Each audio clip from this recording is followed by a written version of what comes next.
Tony Mwaba revient sur la décision prise hier contre les élèves plongés dans un scandale de sextape. Bien qu'exclus de leur école et de tout autre établissement catholique, ils pourront quand même poursuivre leurs études ailleurs en RDC. Près d'une dizaine de députés nationaux posent leurs valises à Mwenga dans le sud Kivu pour se rendre compte des réalités qu'entourent l'exploitation des minerais dans la région. Ils ont été dépêchés par Christophe Mbosso.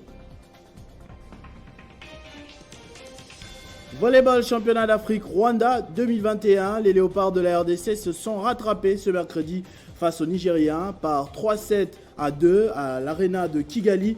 Une relance avant de jouer ce jeudi face au Mali. Amobe Mevege est mort ce mercredi à l'âge de 53 ans, figure incontournable de la communication francophone mais surtout de la culture. Plusieurs médias, dont Télé 50, sont attristés par le départ de ce journaliste et producteur.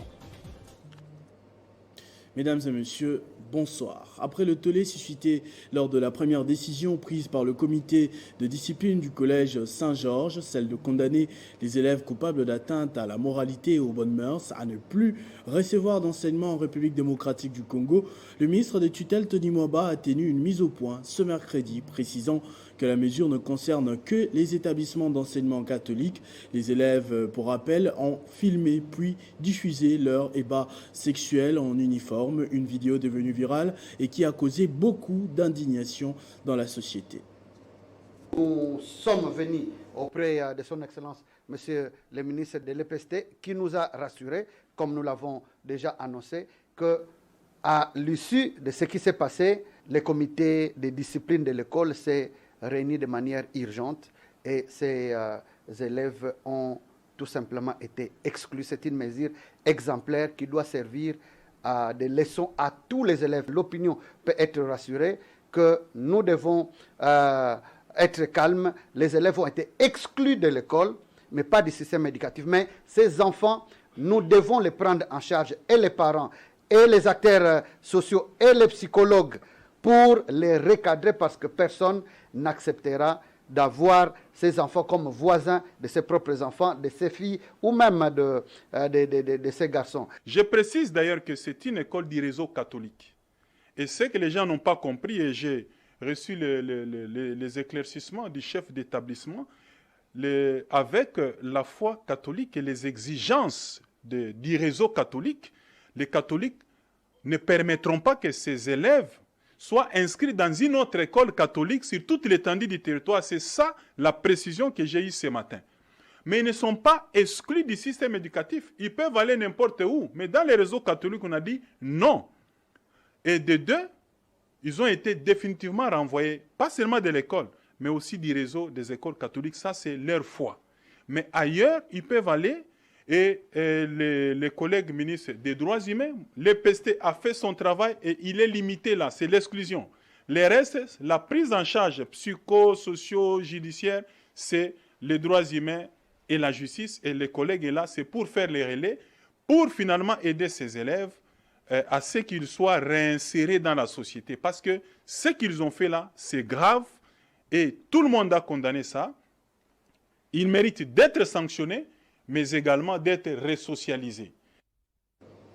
Tout est parti d'une vidéo, une fois de plus devenue virale sur les réseaux sociaux, d'un constat du journaliste de Radio France Internationale, Alain Foucault, dénonçant une humiliation subie par les autorités congolaises dans un site d'exploitation minière à Mwenga, dans le sud Kivu. Le président de l'Assemblée nationale, Christophe Mbosso, a décidé de tirer cette affaire au clair et a mandaté 8 élus nationaux pour une mission de constat sur place.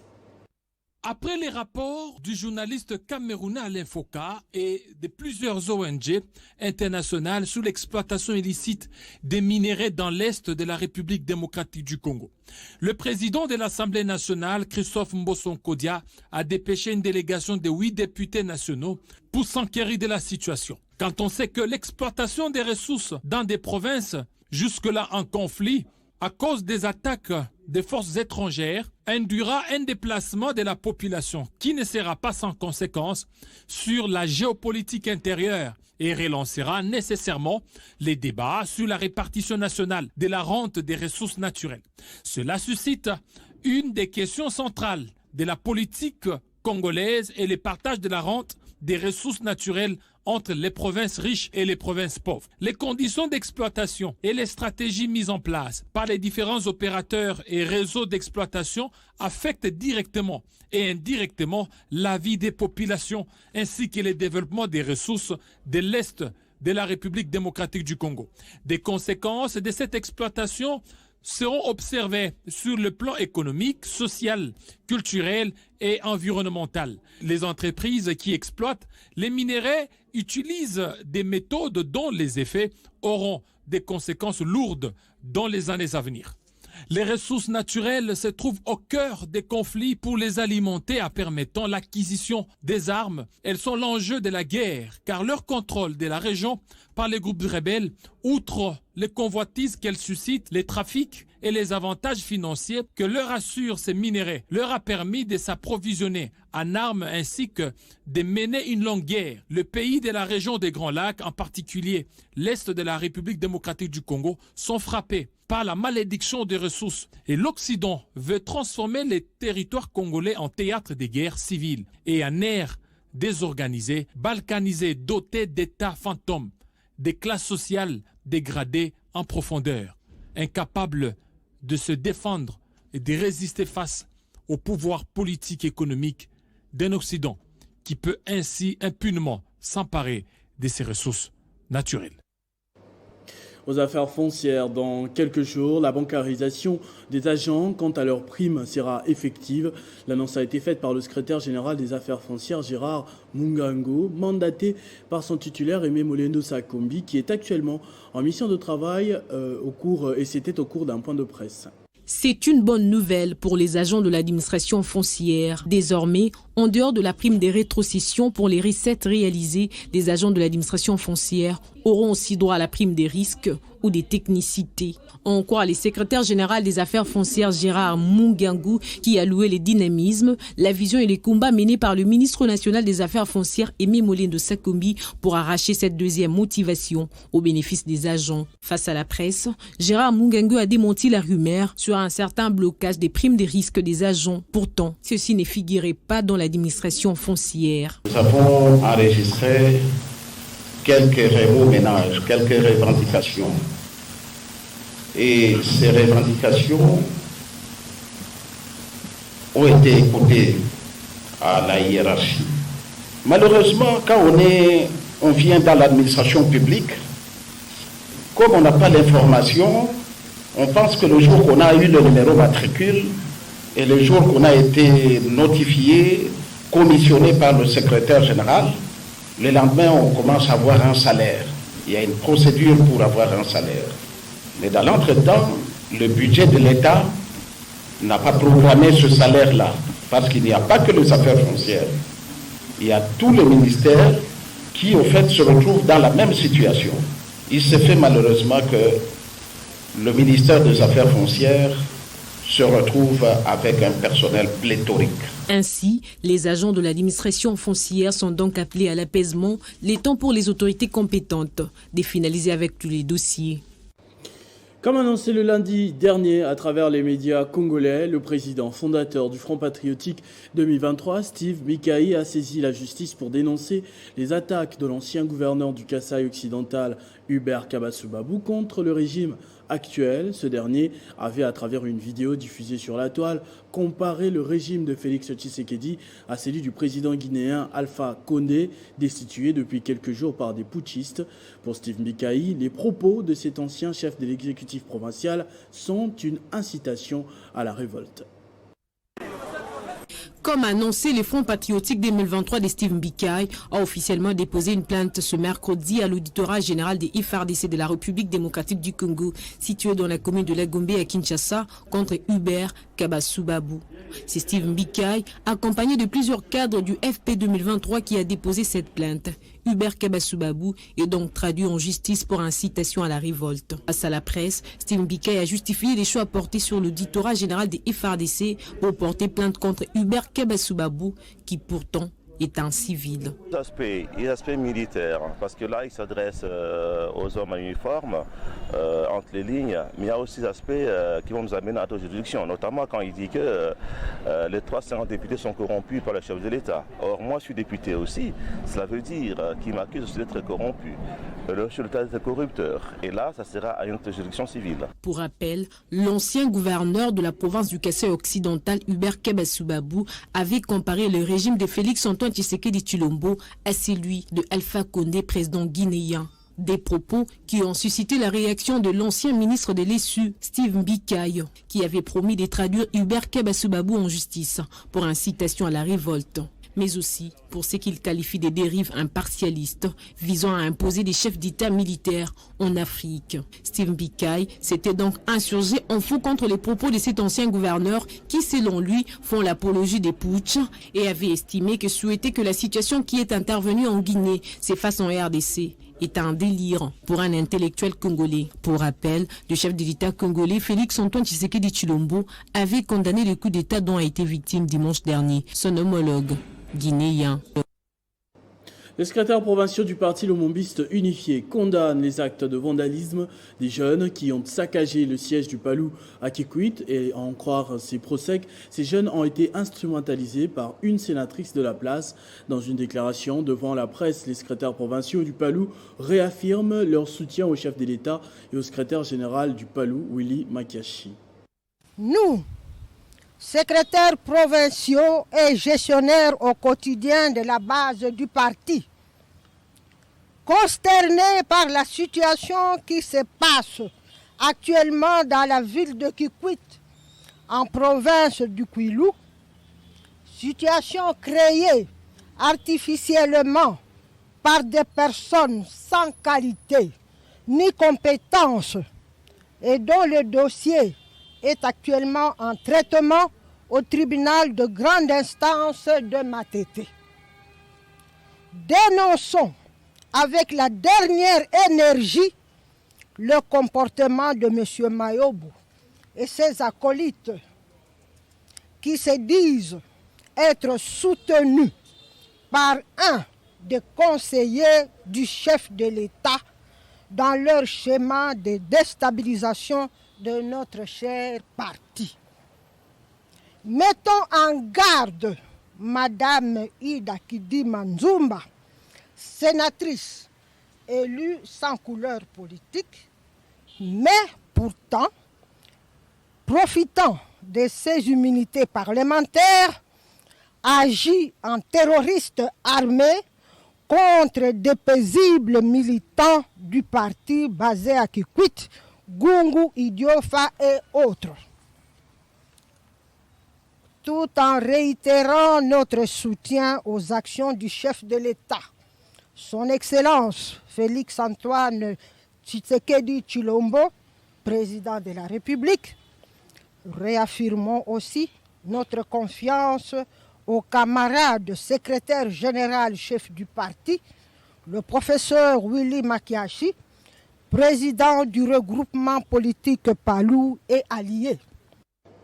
Un monde social, victime d'une agression à l'arme blanche depuis 2006 dans le Bandundu, provoquant son handicap, Julio Kassiama vient de sortir avec succès d'une intervention chirurgicale à la vessie, une opération qui a eu lieu grâce à l'implication de Sonia Monins. Cet entrepreneur a personnellement rendu visite à Julio ce mercredi à Ndjili avant qu'il ne retourne dans sa province.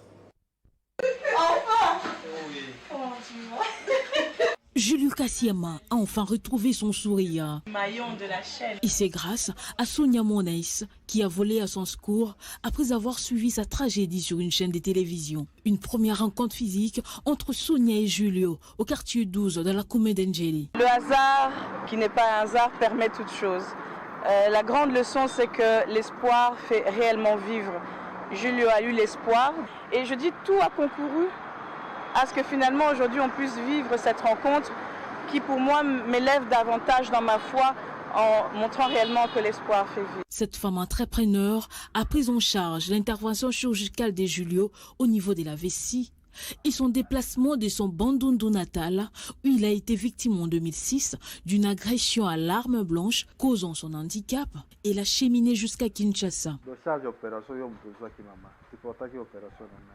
Merci à vous, Maman Sonia, de m'avoir soutenu. Grâce à vous, j'ai subi cette intervention chirurgicale. S'il vous plaît, ne m'abandonnez pas, maman. Après 15 ans d'enfer qu'a subi son fils, la mère de Julio exprime sa gratitude à la bienfaitrice. Nous sommes dans une joie immense. Que Dieu bénisse Maman Sonia pour ce qu'elle a fait pour mon fils. Maman Sonia, continuez à soutenir mon fils Julio. C'est avec soulagement que cet ancien étudiant en droit va, dans les prochains jours, retourner dans sa province. Mais avant, Sonia Menes voudrait lui faire visiter la capitale. Social encore, Blanchard Lumaliza a, dans le cadre de sa fondation, portant d'ailleurs son nom, remis une somme d'argent aux victimes de l'accident du train de la SNCC au PK 48 sur la route Ubundu dans la province de la Chopo. C'était lors de sa visite au centre de santé Neema où ils sont pris en charge.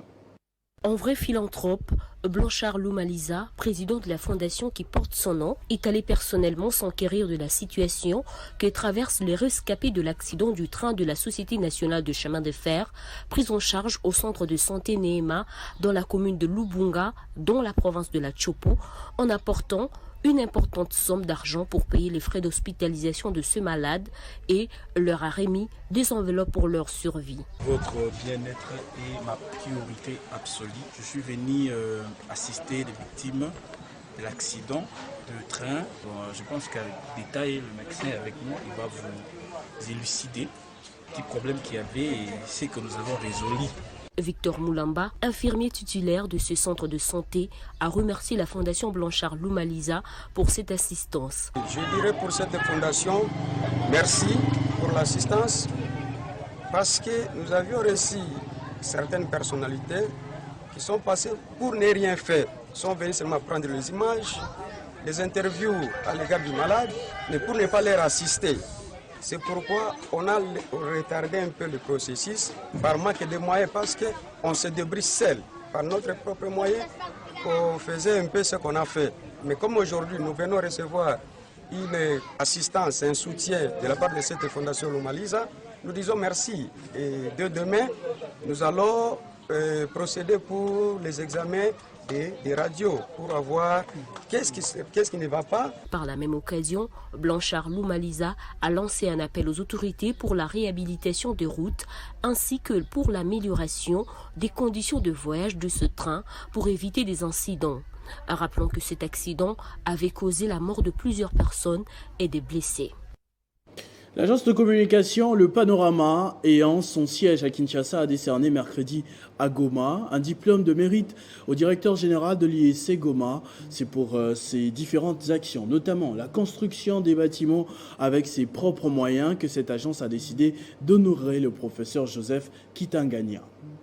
C'est après avoir visité différents ouvrages déjà réalisés par le comité de gestion de l'Institut supérieur des commerces Goma, notamment le grand bloc déjà achevé dénommé Prof Joseph Kitangania, puis l'amphithéâtre en construction au quartier Mugunga, et pouvant accueillir 1800 étudiants que les deux délégués de l'agence de communication Le Panorama, dont Jeannot Toulouka, son président, et Jean Godet Moutumbu, son secrétaire général, qu'ils ont décerné un diplôme d'honneur et de mérite au DG de l'IEC Goma pour ces différentes actions.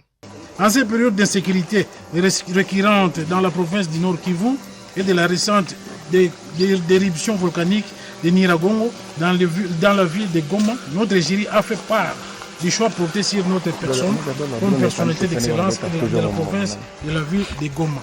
Le jury justifie son choix sur votre auguste personne, monsieur le directeur général, l'argument de pouvoir qui c'est l'effort héroïque que votre institution d'enseignement supérieur contre vent et marée fournit dans la formation des qualités des jeunes futurs cadres de la province du Nord Kivu efficace management. En recevant ce diplôme, le DG de l'IEC Goma, le professeur Joseph Kitaganya, s'est dit fier pour cette reconnaissance, ce qui va lui permettre de travailler plus pour l'intérêt des étudiants de Goma. C'est pour moi une occasion de vous remercier parce que je ne savais pas qu'il y aurait cette reconnaissance aussi du côté de Kinshasa. Cette joie, elle est réciproque, raison pour laquelle je ne peux encore une fois de plus dire merci au chef de l'État, son Excellence Félix Antoine Tshisekedi Tshilombo, parce que nous sommes en train aussi d'emboîter sa vision. Nous devons aussi le soutenir, pas seulement en théorie, pas seulement en parole, mais aussi en action. Signalons que c'est la toute première fois qu'un diplôme de mérite en provenance de Kinshasa soit décerné à Joseph Kitaganya, directeur général de l'IEC Goma. 53 ans de vie, dont des dizaines consacrées à la promotion de la culture, d'innombrables artistes et aussi de l'histoire africaine à laquelle il était très attaché après avoir joué sa partition. Peut-être pas suffisamment pour certains proches. Amobé Mévégué s'est éteint ce mercredi de façon brutale. Il était journaliste, producteur, chroniqueur, mais aussi ami des médias tels que Télé 50, où il a passé une émission il y a quelques années relatant son parcours professionnel sur le plateau de Jean-Marie Kassamba. Suivez un extrait de cette émission, notamment son portrait.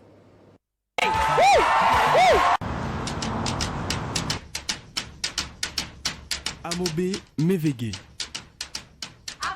Parti de son Cameroun natal à l'âge de 5 ans pour la France, le célèbre homme de médias que beaucoup ne connaissent qu'à travers RFI et son émission Plein Sud ou son bimestriel Afrobiz n'est pas un Africain de façade ou de circonstance. Merci beaucoup pour ce cadeau, pour cette... Je ne sais pas comment vous pouvez appeler ça, en tout cas c'était magique, merveilleux. Cultivé, simple, accessible et équilibré, il milite pour l'union et l'action de l'Afrique. Homme de radio, de presse écrite, de cinéma et d'image, aucun terme français ne saurait les définir complètement. Un super-héros, il a des origines camerounaises, il a grandi de l'autre côté, au pays de Malcolm X, de Mohamed Ali. Amobé Mévégué se considère lui-même comme un diseur de choses qui utilise tous les supports possibles sans jamais avoir l'impression de se disperser. Parce que c'est vrai que j'ai de la chance de produire des émissions de radio et de télévision qui touchent des gens, mais je pense aussi qu'on a une vocation à une dimension citoyenne lorsqu'on est des acteurs du monde des médias. On devrait tous être des journalistes citoyens en fait, surtout par les temps qui courent. Quand on est entre guillemets journaliste, on ne peut pas se soustraire de la réalité du monde et quand on est sur des médias internationaux, encore plus. Diplômé d'études universitaires générales de communication et détenteur d'une licence d'études cinématographiques, il préfère s'élancer dans le journalisme au moment où les radios libres explosaient en France. De Tabala FM, première radio africaine établie en France, à Médiatropique au milieu des années 80, puis France 24, mais aussi TV5 Monde, Amobé n'a pas pu échapper à son africanité. Il insiste sur la solidarité de l'Afrique qui est jusque-là rendue visible par manque d'un média focalisateur ou une vitrine positive de ce qui se passe réellement dans les communautés africaines. C'est le continent qui a inventé le roaming, c'est la boîte Celtel de Mo Ibrahim qui a inventé le roaming, c'est le continent, bref. Effectivement, il y a des foyers de tension, effectivement, il y a des foyers de conflit. Donc, c'est important que les gens qui font des campagnes soient conscients que, effectivement, on doit, même s'il est vrai, solliciter les dons de la population européenne et française en particulier, mais tenir compte aussi de la réalité qui est un petit peu plus complexe. Il a développé un pacte d'action des synergies solidaires qu'il considère comme un réseau d'action citoyenne qui intervient dans la santé, l'éducation, la protection de l'environnement et les métiers de la culture avec pour objectif de créer des emplois directs pour la jeunesse africaine.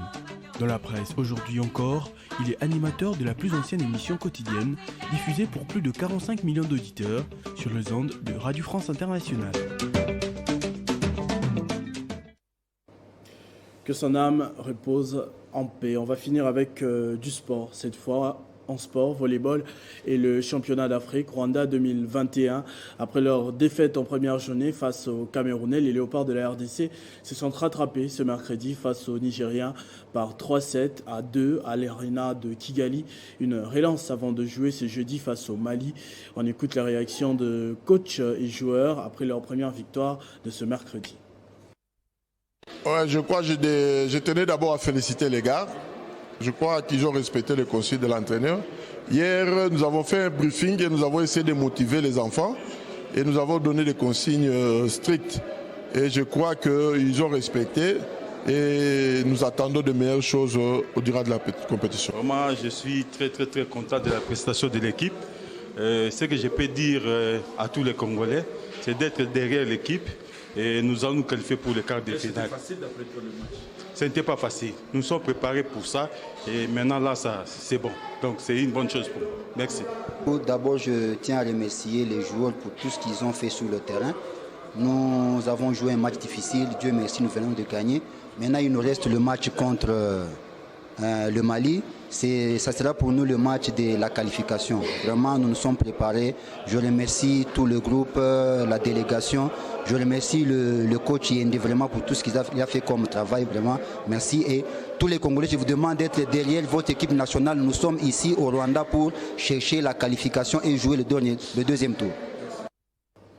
Ce journal est terminé. Je vous en rappelle tout de suite les principaux titres.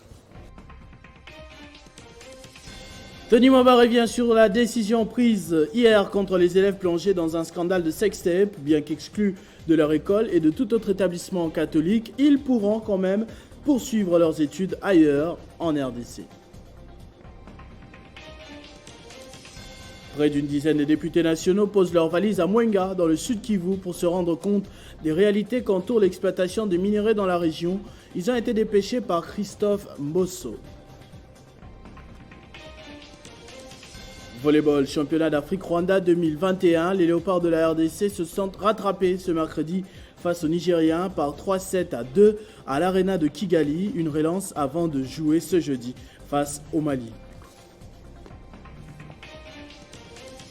Et vous avez suivi dans ce journal, Amové Mévégué est mort ce mercredi à l'âge de 53 ans. Figure incontournable de la communication francophone, mais surtout de la culture. Plusieurs médias, dont Télé 50, sont attristés par le départ de ce journaliste et producteur. À tous et à toutes, merci de votre attention soutenue. Restez fidèles au programme de votre chaîne Télé 50. Vivez heureux, vivez 100 ans.